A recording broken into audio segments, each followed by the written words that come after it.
And basically it made me think that calculators are always in our pockets right now, where we have spreadsheets for bigger numbers and longer lists and whatnot. We don't need to calculate anything right now. So what are we trying to teach? And I had 4 parents in here last week in the evening.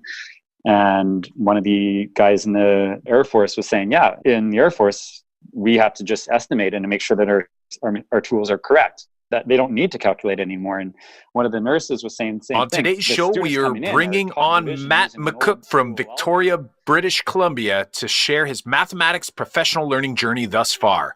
Matt shares some of the influencers who inspired him initially to begin thinking differently about teaching his math class, including Marcy Cook, Kim Sutton, and Sherry Perrish.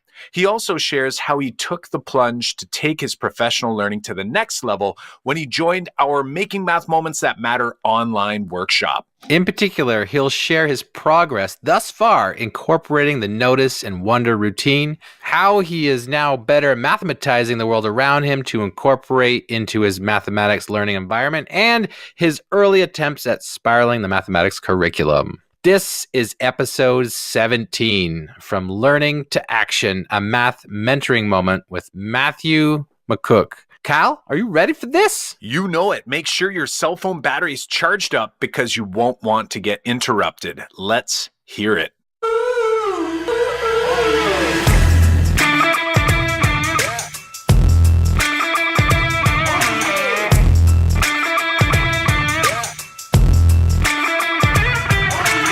Welcome to the Making Math Moments That Matter podcast. I'm Kyle Pierce. And I'm John Orr. We are 2 math teachers who, together, with you, the community of math educators worldwide who want to build and deliver math lessons that spark engagement, fuel learning, and ignite teacher action. John, can you believe we are already at 17 episodes? I know, holy. Let's keep it rolling. Before we get to the interview, a book both John and I have read recently is called Thinking Fast and Slow by Daniel Kahneman.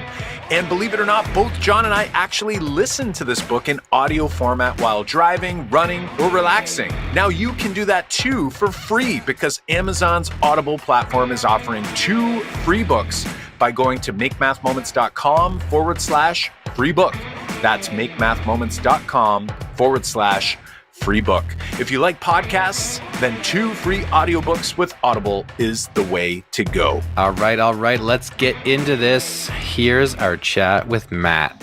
We are here with Matthew Makuch. Why don't you start off with telling us just a little bit about yourself, where you're from, what do you teach, just a little bit about your teaching history too, if you don't mind. I live in Victoria, or near Victoria. I have 3 kids. We live very close to the school, and it's a very community-oriented school right now. I would say almost half, or even more than half, of the permanent staff here have kids or have recently had kids go through the school. It's a dual-track school. I teach in French immersion, grade 4 or 5. Last year, I had my older son in my class. This year, I have my middle child in my class, and my daughter's just started kindergarten. That's so cool. Very cool. Very interesting at times, too. I bet. I've taught this is my 7th year back at this level. I taught for 7 years in middle school, and then I had 4 years sort of jumping around everything before that. I remember one of my mentors, who was my grade 4 teacher, and then I taught with her. She taught without a math textbook, and it was like, whoa, you can't do this, and everything. It drove me nuts watching her try to teach. I've realized in the last couple of years, I've kind of come to that, and it's pretty neat to see. I don't think we've cracked the textbook yet this year.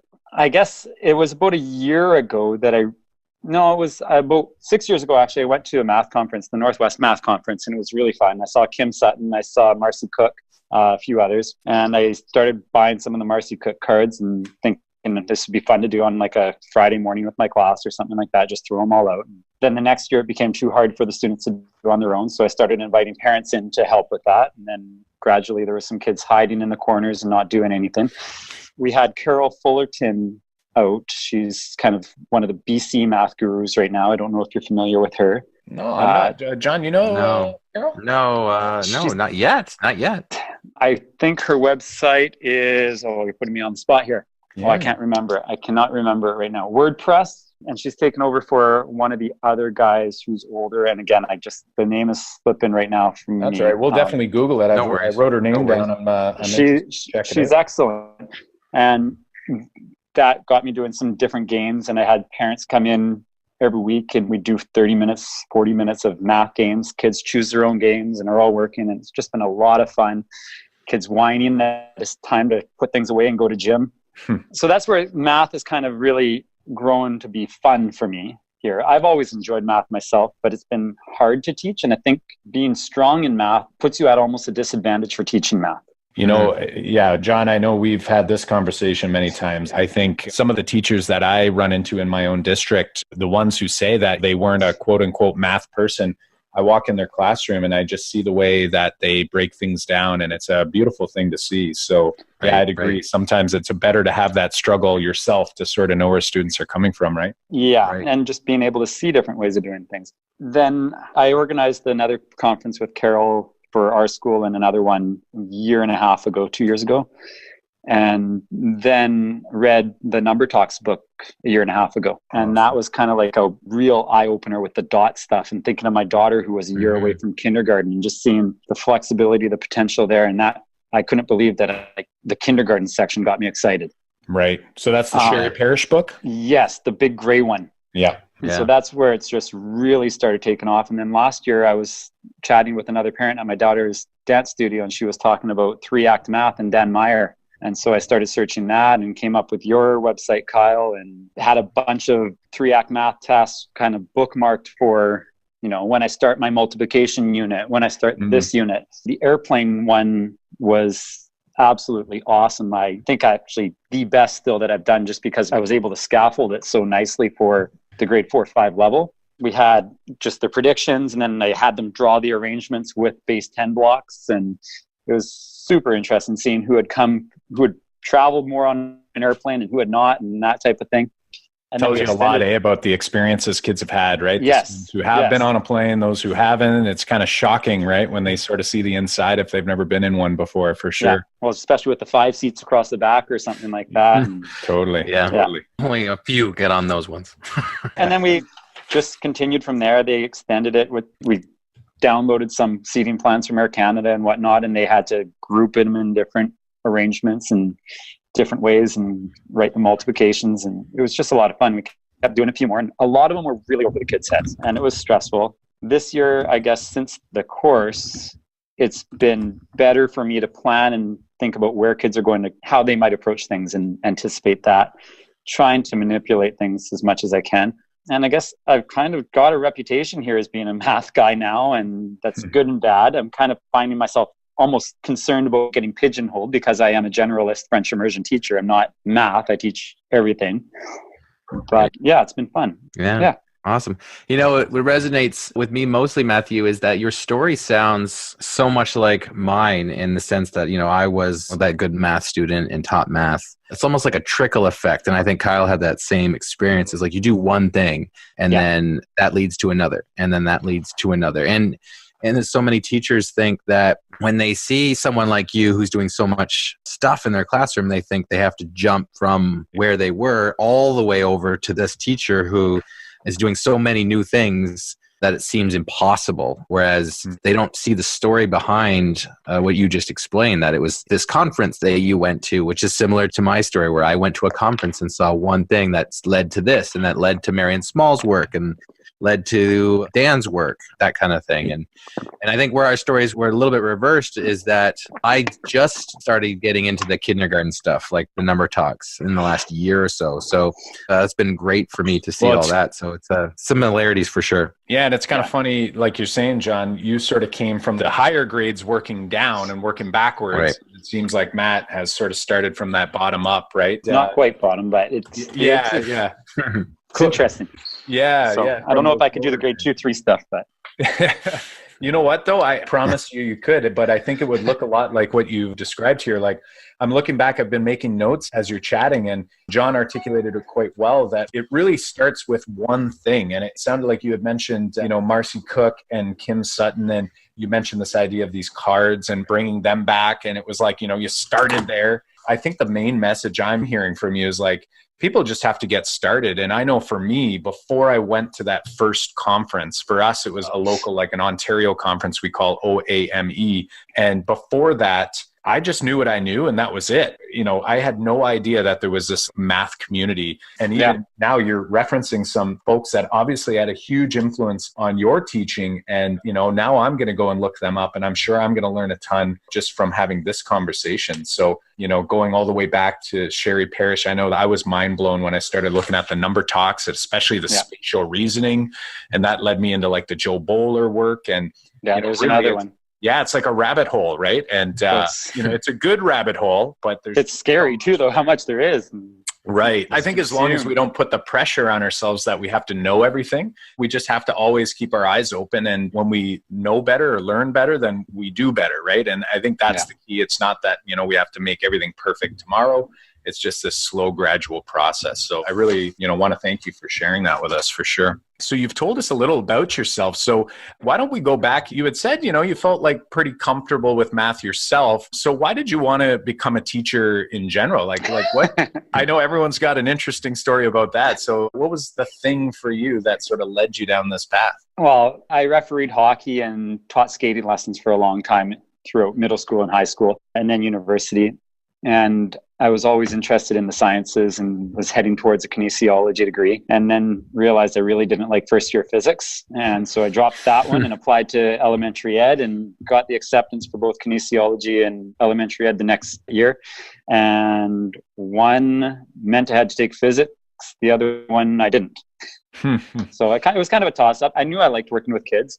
I did not like at the time the idea of specializing at all. And I'm glad I didn't, because I probably would have ended up in phys ed, which is actually one of my top subjects I don't enjoy teaching as much as the others. So yeah, I like being a generalist and having everything. That's why I want to be elementary. I think I did really like the energy at middle school, but it was time to change. And I'm sure I'll be back there. But with the kids, my kids in the school is pretty special here too. What would you say?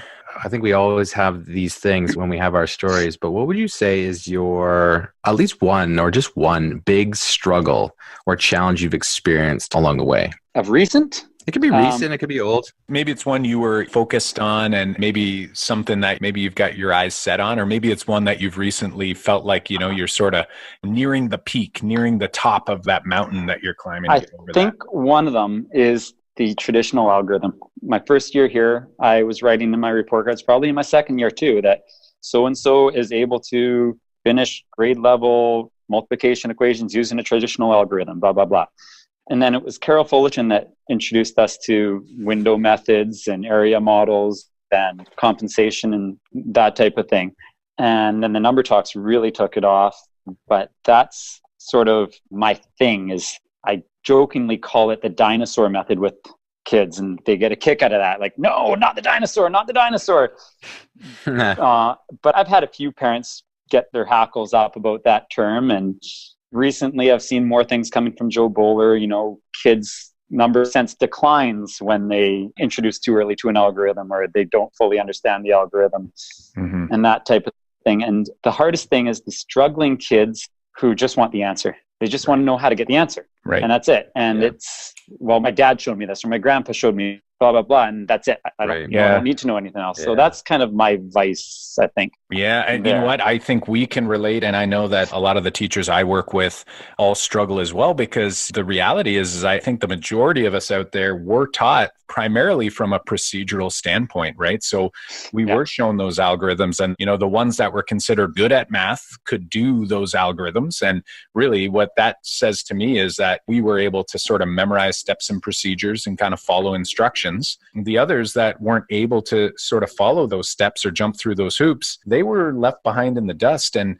I think the challenge that you're articulating, I saw it in a classroom today where students who have been exposed to it, they know that there's an easier way to do it, but they can't do it. So they're hesitant to try to do it any other way, because it's almost like they're almost admitting defeat. Whereas if we do it in more of like an inquiry approach and we take our time to get there when it's developmentally appropriate, students are a little bit more willing to stretch their neck out a little bit and take a chance, instead of shutting down and sort of just saying, tell me the steps so I can sort of mimic you and move on. Yeah. I mean, I've introduced some 2-digit by 2-digit multiplication already this year, which is far earlier than I ever would have before.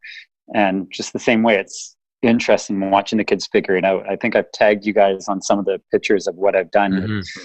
Big, huge rectangles drawn on the white book charts with dots all the way across and different size rectangles with different totals everywhere or whatever. But even had my neighbor's class in to try it. She wanted to do an activity with me, and I said, sure, we'll get 50 kids together and do it. And it was interesting. I don't think everyone got it, but I think most kids saw that it can be done. Right.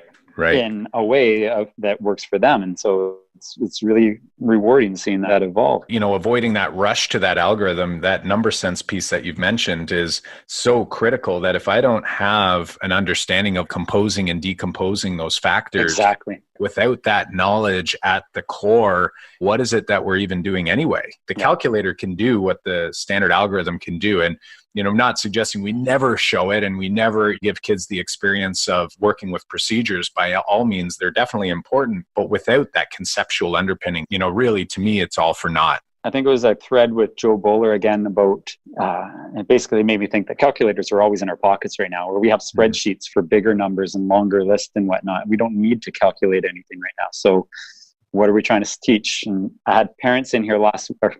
I wish it was more, but I had 4 parents in here last week in the evening. And one of the guys in the Air Force was saying, yeah, in the Air Force, we have to just estimate and to make sure that our tools are correct, that they don't need to calculate anymore. And one of the nurses was saying the same thing. The students coming in are taught division using an old school algorithm. She's been practicing for ages and knows the numbers, and they have tools to calculate it, but she can estimate to say if it's right or wrong. Right. Like if she did a miss. Right. I heard Kathy Fosno actually say something very similar. She was saying, like, at some point, we're going to get to a point where we need number sense. You're going to be asking Siri, or you're going to ask Alexa, or whoever you're going to be asking on your device is going to be doing the math for you. And you're going to have that number sense to know whether it heard you correctly. So it's not even, right now, the challenge is when I punch it in, did I punch it in correctly? But now you have to make sure that Alexa heard it correctly, because the number they spit out, who knows what it's going to be? Is this even something close, or is this way out to lunch? And that really resonated with me as well. And same thing with the partitioning thing. You're going to have to know how many tiles in this room, how many tiles in that room, different floorings here and there for any real life application of it. You need to know how to break it down. And I think it was Marion Small who would say it would be more important skill to say, like, if you're going to multiply 45 and 57, is it closer to 45,000 or is it closer to 4,500? Like, having those estimation skills or thinking about your number sense skills that way is better than actually just multiplying them, if you can think of it. And she's like,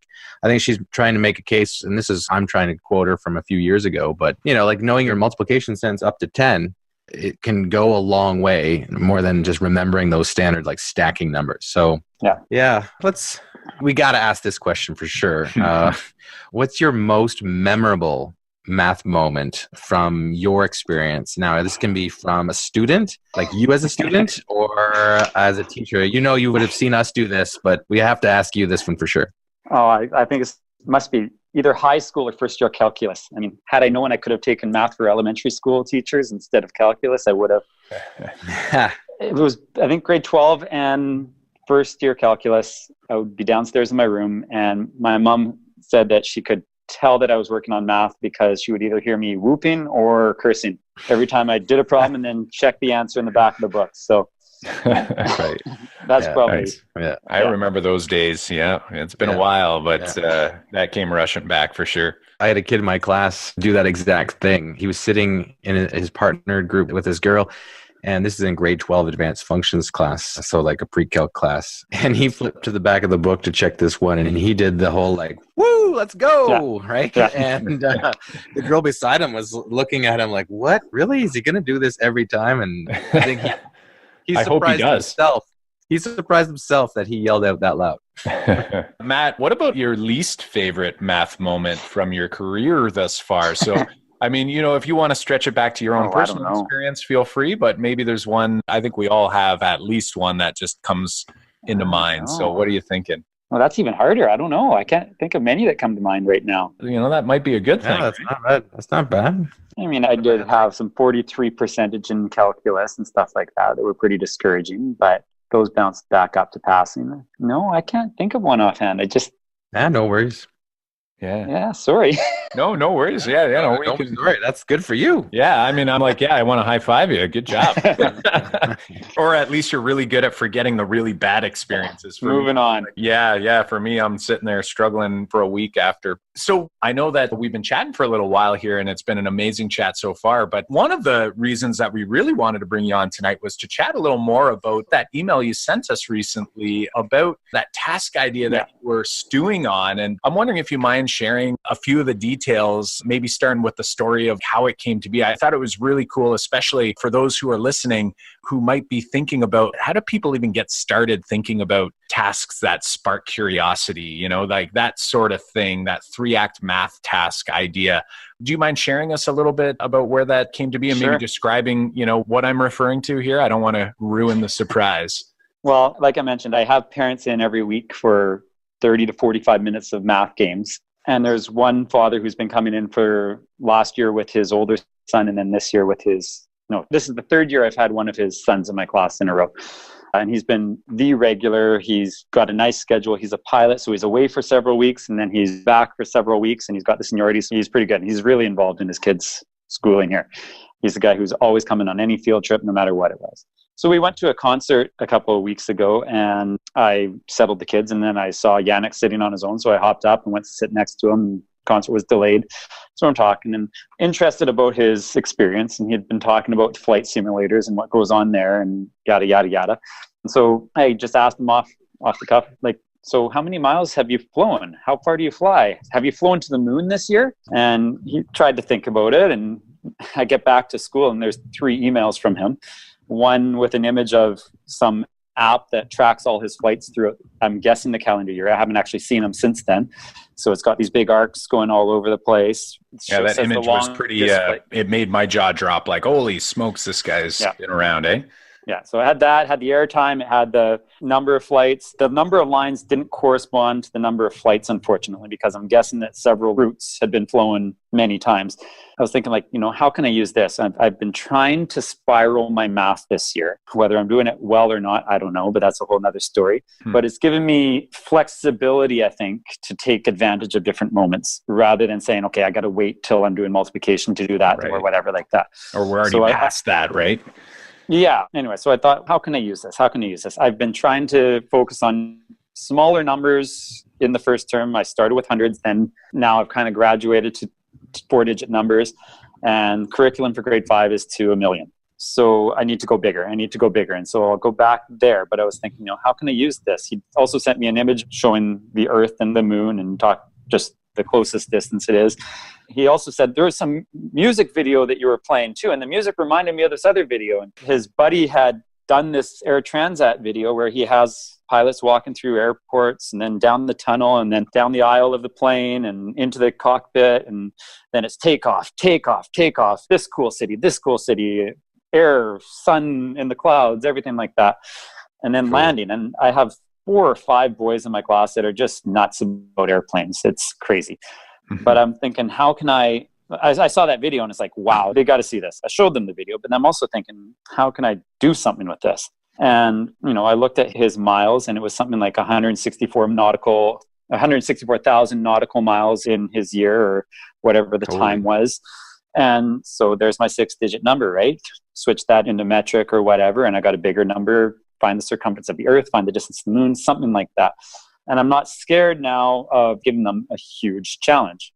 They can find some way to figure it out. And I'm also thinking they're never going to get the exact number anyway if I do anything. So I want them to estimate. So I'm just still stewing on how can I take that image and get them to use that, whether it's with Google Maps or something like that. It won't be an easy project. It will be a big slog to try to find something there, but everybody will be getting some type of learning out of it, is what I would expect. When you shared it, I was like in awe, going like, holy smokes, the 2 video clips you had sent, I watched them, and I was curious watching the video going through the airport. It was really cool. It was kind of stop motion-y, not totally, but kind of cutting through. And I started thinking, like, I wonder how many steps in an airport this pilot has done. And, like, you could go in so many directions. And I just heard you mentioning this idea of, like, it could be this big, huge project, which I think in an elementary school or even in a middle school where sometimes you have a teacher, a classroom teacher handling all the subject areas,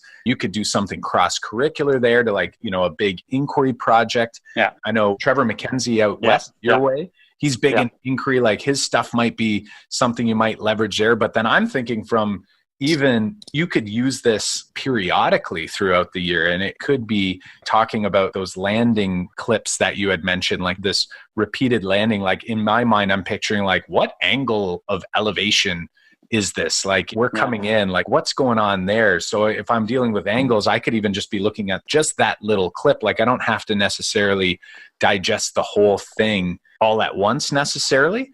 I think it might seem overwhelming at first because there's so many options, but in a way it's like, it's such a gift, right? That you don't necessarily have to pick up on all those connections initially. It might just be taking one little chunk now, and then maybe you're taking a little chunk later, especially with this whole idea that you're spiraling. So you could do it all at once and hit all these different ideas, or, maybe you come back to them in shorter little chunks there. John, what are you thinking?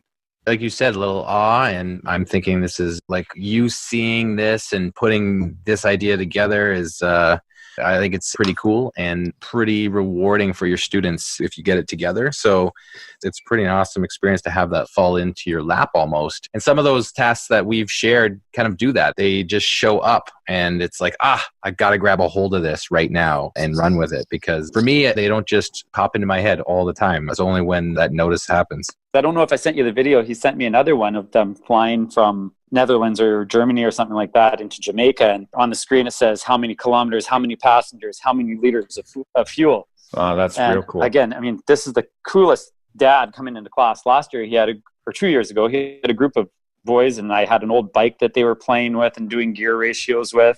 And then he was figuring out cost of driving to Kelowna versus flying to Kelowna per passenger.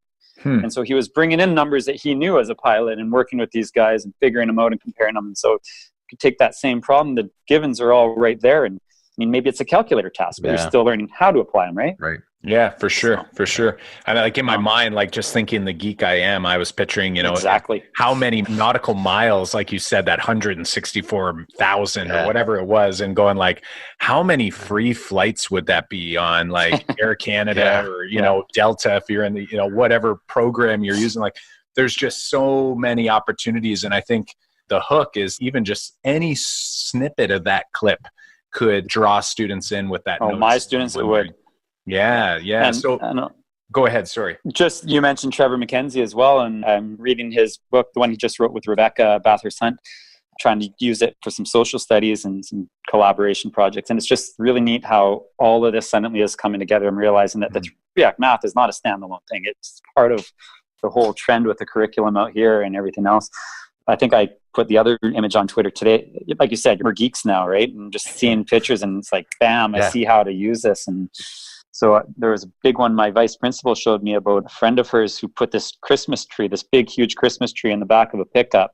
And yes, I saw that one. That's over half of it's hanging off. Yeah, I saw that one. I put it on the board today and it did what do you notice, what do you wonder? And of course, the kids, especially the ones that have looped for a second year, are all thinking, math, it's math, it's math. I know what questions he wants to ask. And so I said, okay, well, there's more than this here. Like, what else is there? And so they're talking about what type of tree is it and what type of truck is it and other stuff. And I said, okay, you have an hour. We're going swimming this afternoon and we've got shortened day. We're not doing this other stuff. So you have an hour. I want you to do something that you're going to share with the rest of the class in an hour. It can be language-based. It can be arts-based. It can be math-based. It can be science-based. Whatever. You have an hour.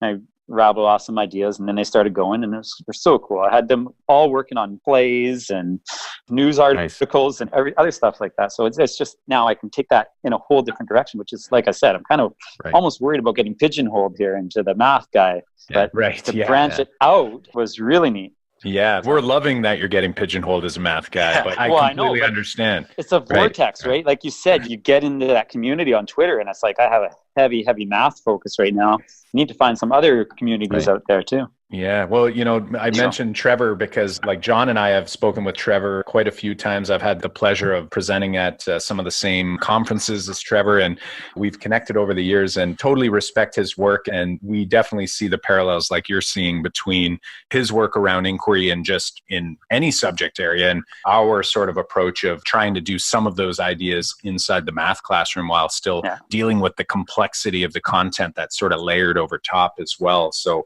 he's definitely a resource folks should check out. Matthew, you mentioned notice and wonder, and we think very highly of that routine in our classrooms too.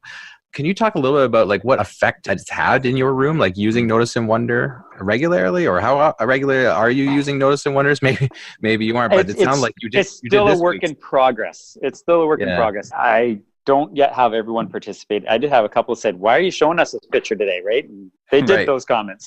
What do you want us to see? And so that was cool. I did exactly what you were saying to do, and I wrote their question up on the board. I do it, but I don't know if I'm getting the surprise questions yet. I'm getting sort of the kids are saying what they know that I want to hear. So I playing along. Yes, they're playing along. I'm not yet getting the full bit out of it. There's another book. I can't remember who wrote it. It's called The Question. Just make just one change or just one change. It's about a question formulation technique, and it's kind of leading in. I think actually Trevor McKenzie said that that's kind of the book that was the transformational book for his work. But it's again about you ask all the questions you can, hold nothing back. And I think that going into other units in January, that will bring the two subjects together for the students a little bit more and hopefully have an effect on the notice and wonder bit. Nice. But yeah, since your workshop, I've put in a bigger effort into doing that, but I'm not there yet. As we've mentioned in the workshop, building that culture, it does take time. It takes a lot of, I'd say blood, sweat, and tears, but hopefully not blood, but maybe, maybe some sweat and tears. Yeah. And sometimes it's interesting because some groups of students just doesn't take long. And then others are sort of like a little more, it's almost on guard, sort of like, what are you doing here? What are you trying to do to us here? So I have a couple of, especially two girls in particular that I've looped, and they are just keen on everything. They're really keen this year, and they're the ones that are strongly saying exactly what I want to hear. And I think it's almost a negative effect on the rest of the class. So tone them down a little bit. We're interesting. You mentioned about how you were participating in our online workshop here this past fall. And, we're curious, what inspired you to seek out extra professional development, be it online or elsewhere? But, you ended up landing in our online workshop. So we're kind of curious, what sort of motivated you to maybe lean in that direction and then end up getting stuck with John and I and getting stuck with our notice and wonder and all of our other quirks that we like doing? I guess a lot of it was fluke, and then just decided, you know what, I'm going to put in the effort doing this type of thing anyway. So I might as well actually do the course and commit myself. I'm really glad I did. Going in, I was a little bit nervous just because, like I said, I think I was chatting with one of you before I even signed up about it, just saying that I have a lot of changes that I'm trying to do this year in my classroom. Mm-hmm. I've started trying to spiral. I've started trying to use some 3-act math. And then I went to an Adrian Gear writing workshop in August, and I was thinking, okay, I really want to change my writing program. And I really know that my class group this year is very different than other years. And I can't just do my same old term 1, term 2, term 3. It's not going to go like that. So I was worried about taking the plunge. And then I thought, you know what, I'm trying to do some of this stuff anyway, and especially spiraling. If I can get anything out of there to help me with the spiraling, then it's worth it. And so, yeah.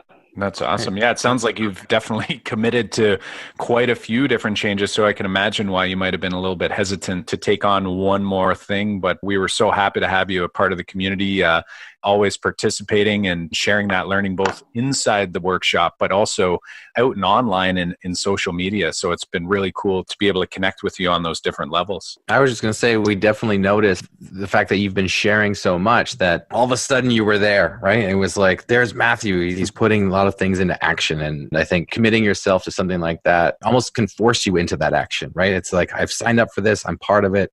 I want to put this into action. And we definitely think you've done a great job. It's taken a little bit of time with the confidence to get out there and put some things up, but I appreciated all the immediate support from you. Kyle, I remember last year there was a student one parent that was harassing me on Twitter about an error in the traditional algorithm or something like that, and you came in jumping into my defense before I even saw it, and I got a crack at that one, knowing the parent that it was. And right. Yeah, so your support has been great. Nice. You guys have been really accessible. It's been really cool to be following you and communicating with you so often.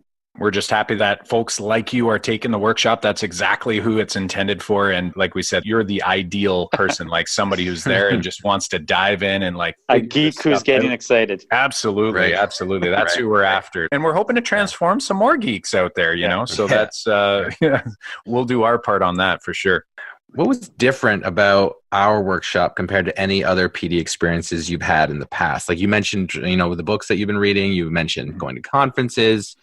Could you talk a little bit about how the online version or our workshop in particular has been different for you?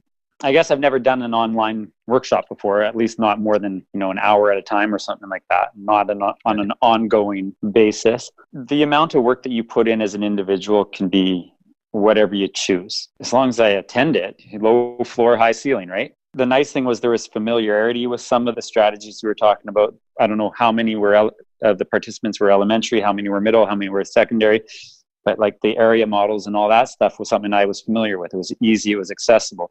I was able to say, okay, that task there, I've seen that before. I've seen that one before. But that said, I don't know how many different math tasks you guys introduced us to over those 6 weeks, but there's a lot that you have put together. So it was really cool just to see those. And now I've got my day book and it's like, okay, Wednesday, 3-act math, and I have 7 of them listed there. And those are sort of like, hopefully I'll get to them in the next couple of weeks or not.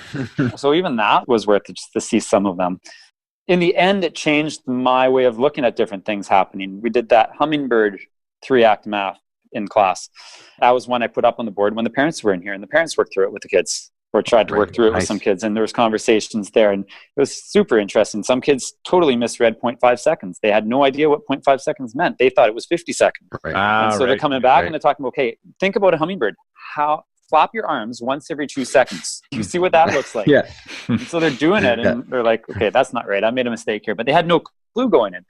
Just seeing how we can use everything and mixing it together and making every moment. Okay, this is sounding too cliche now, but it's taking advantage of different moments, right? Like some of them matter, some of them won't, or do something, right? And making it personal. And one of my pet peeves, I guess another pet peeve thing, is that I know that a lot of my kids are going up to middle school, and I'm hearing from parents that they're bored in math. They're doing some basic arithmetic and they're not doing much. So I don't know. It's kind of, you've got to figure that out as a system. And like you said, it's almost like there's a whole generation of teachers that have to go through before change is implemented. For sure. Yeah, it's going to take us a while. It's not going to be a quick turnaround, but something that resonated with me from that, and I want to thank you for sharing like your experiences in the workshop, but the one that resonated with me is this idea of sort of changing your perspective, so that's kind of like the big piece and probably the most important piece. There's tons of content in there, and you could probably spend 20 hours each week if you wanted to, like taking it and totally filtering down everything into its finer parts.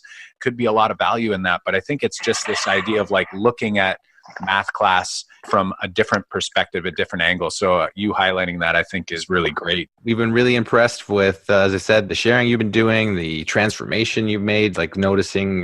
We definitely want to see more of that with teachers. And that's, our main goal is, can we spread this word? We shared some stuff with Matthew, and Matthew's going to go share with another teacher, like how quickly and effectively can we get these ideas out to the other teachers to change these moments for our own students. Awesome. Well, thanks very much, Matthew. We won't take any more of your time up, but enjoy the rest of your evening, and we'll keep in touch.